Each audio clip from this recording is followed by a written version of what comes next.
What is going on, Outlaws? Once again, Michael or Legacy Kill HD back with another Red Dead Redemption 2 video for you, and we have some breaking news and a massive leak coming from TrustedReviews.com, in which they received all the way back in August of 2017 information and images of RDR2. I know some people are worried about spoilers, where there really isn't anything too much on the story, but this is really about the gameplay, what to expect, new features, and some of the returning things that a lot of us loved in Red Dead Redemption. Now let's get to this information. So it starts off with these images that apparently they received in August of 2017, and it's just a better look at Arthur Morgan holding a different handgun that we have not seen yet. We also get a great look at Dutch Vanderland, looking as usual pretty badass. Now moving on, we get some information on some of the new modes coming to Red Dead Redemption 2's online mode. They include Battle Royale, Revive and Survive, and Money Grab. It's unknown how Battle Royale will be, if it's going to be like PlayerUnknown's Battlegrounds or Fortnite, but it's obvious that Rockstar wanted to capitalize on the popularity. Revive and Survive pits two teams against each other as they try and stay alive. You'll have a limited amount of time to revive your teammates before they are eliminated. Finally, Money Grab features two teams fighting to procure bags of money in a central location. You're expected to collect and return them to your base as quickly as possible. So we finally have some information on the online portion, but it does seem like there is a lot of similarities to Grand Theft Auto Online. It says that the open world or the free roam is going to be very similar, but there's going to be a lot more depth to it.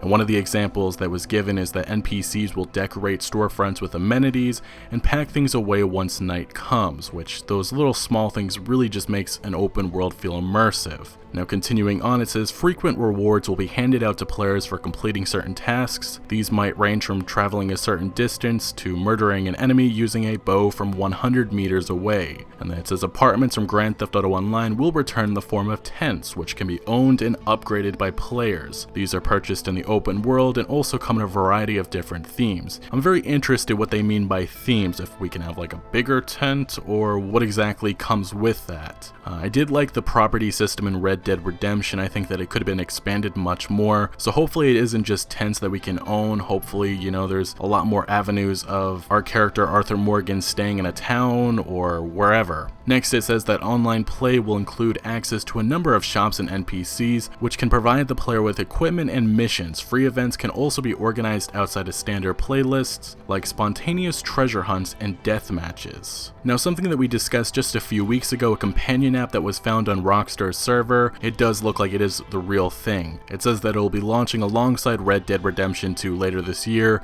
Just think Grand Theft Auto 5's iFruit app. And then it also says that alongside social elements, it will also include a poker mini game of sorts. I do wonder if there's going to be any customization, maybe to our horse or weapons, but our next online details say that you can partake in a variety of activities across the world of RDR2, such as gold mining, fishing, herding, and an assortment of weapon challenges. So it looks like, as it was mentioned earlier, this open world is going to have a lot more depth and things to do compared to Red Dead Redemption. Now let's get into the gameplay features. Now the first thing that I really need to bring up is that apparently we will be able to discover several locations, including Armadillo and Ridgewood. If you do recognize those names, those come from Red Dead Redemption's New Austin. From that leaked world map, that was not included. It looked like all we were going to get was West Elizabeth, so it looks like this open world is going to be far bigger than we expected. I still don't expect that we're going to get parts of Mexico, but it does look like this leaked map that came in April of 2016 was not the finished one. Now this article continues adding that they'll be populated with various NPCs, including general store owners, better see Herbert Moon, gunsmiths, and undertakers. You can also partake in gambling if you're hoping to risk it all for financial gain,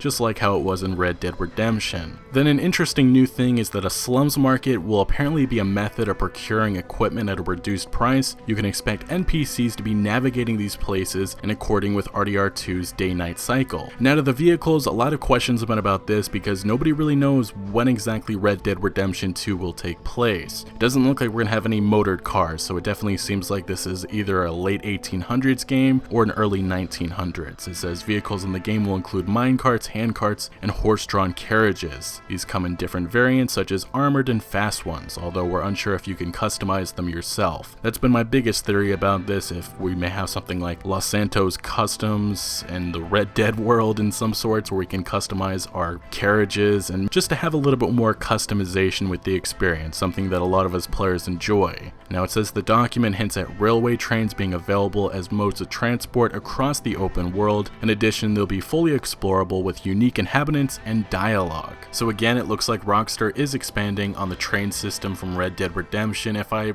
remember correctly, it was pretty much you could just sit there and you go from one point to the other, or you could fast forward. But in this next installment, it seems like we could maybe hold up the train, maybe get a mission from somebody. I do kind of wonder what it means by unique inhabitants and dialogue, what type of conversation that we could have. But either way, it's exciting again that they are expanding on another feature. And being that a lot of people did request that we'd be able to rob trains, it does look like this option could be the route that they take. And moving along, the source of this leak, Trusted Reviews, mentions that they do have information on the campaign, but they do not want to spoil it. And seeing that they have all this information on how the gameplay, the open world, and everything is going to work, I believe them. It's probably a good thing that they aren't spoiling it. Now, side activities we'll go over right now. Next we have is Horsemanship Challenges that can be completed to increase your rider rank, while dozens of different fish can be captured across the world. Plants and herbs can be gathered for crafting purposes, with the document listing types including a clamshell, ghost, night-scented, rat tail, and spider orchids. You've also got fishing, which seems to be in-depth with a selection of baits and tackles available for purchase. You can buy a can of worms. Now, something that a lot of Grand Theft Auto players wanted to see in Red Dead Redemption 2 is coming, and that is a first-person mode. The document states that it will be in both the main campaign and multiplayer, and that it will bespoke animations to fit the style. Eagle Eye, or I believe they're mentioning Deadeye, makes a return with enhanced abilities including tracking bounties through fields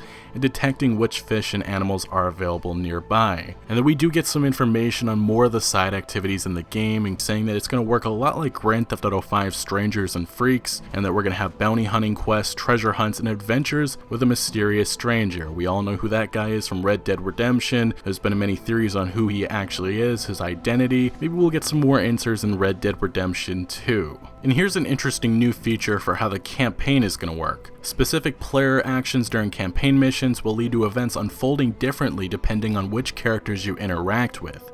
This could lead to different mission outcomes, objectives, and dialogue depending on how you behave morally in each playthrough. So again, just another example of Rockstar expanding on how they make their video games, and in this case, I do like that they are going to link moral decisions to how the game pans out. That excites me. And this is just like most of the other Rockstar titles, a wanted level is displayed at the top of the screen and can increase or decrease depending on how the player acts, just like how it's always been. Assaulting pedestrians is considered a low severity crime, while holding up a saloon and murdering everyone will be taken more seriously. The document states that if enemies are injured in a certain way or taken off horseback, you can trigger contextual dialogue and force them to offer information or monetary gain in return for sparing their life. And that is everything that this leaked information says. It seems like they do have information on the story, but they do not want to spoil it, and it's probably for the best. I think a lot of us do want to see how the story evolves, but this is, I will say that Red Dead Redemption 2 has had a lot of information leaked, but we haven't known for sure how this game is going to handle the gameplay side, and this clearly shows that Rockstar is doubling down, expanding on a lot of the things that we loved, and I do wonder if we're going to see the fame and honor system. That was something that I really did like, and if the game's campaign is going to go through moral decisions, I do wonder if that impacts it. But honestly guys, this makes me even more excited for Red Dead Redemption 2, and it does seem like this is the real deal. They got the images to back this up, and it seems like in August of 2017 they were waiting to see what would come, and when Arthur Morgan was introduced in September, and then our latest update, which just came a few days ago, kind of confirmed what they were thinking. So what do you make of this information? Let me know down in the comment section below. We'll be breaking down a lot more of this. I'm actually pretty excited to see the open world's going to be much bigger than expected. I still have many questions like how customization will be handled in terms of weapons and our vehicles and anything else that could be linked to that, as well as properties, and if we're going to be operating in a camp like the first big leak that came months ago stated.